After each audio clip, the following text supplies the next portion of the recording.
এই রান্নাটা হয়ে গেলেই সবাইকে ডেকে খেতে বসিয়ে দেবা বৌমা। আচ্ছা মা, ঠিক আছে। মা, মা, এই বাঞ্চতটা এখানে কেন এসছে? তুই কার কথা বলছিস? এই যে মাসিমা, আমার কথা বলছি গো।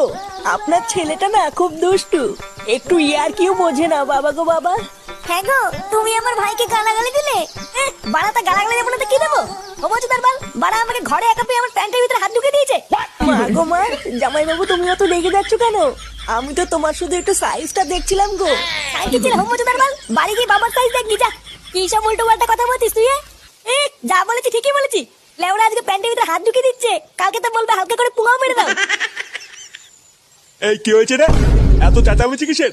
দেখুন না মেশামশাই, মা গো মা, আপনার ছেলে একটু ইয়ার কিউ বোঝে না। ওটাই আর কি ছিল বাঞ্চুদ? দেখেছেন তো কিভাবে বলছে। দেখো মা, আমি কিন্তু বলে দিচ্ছি, এই চুদির ভাই যদি বাড়িতে থাকে আমি কিন্তু বাড়ি থাকবো না, বলে দিলাম। চোরে বাচ্চা, তুই ঘর থেকে বেরিয়ে যা। আমরা কোনো কাজকর্মের বেলায় নেই, কোনো রোজগার পাতি নেই, আবার বড় বড় কথা। ও বাড়া, মায়ের থেকে মাসির দরদ বেশি, তাই তো?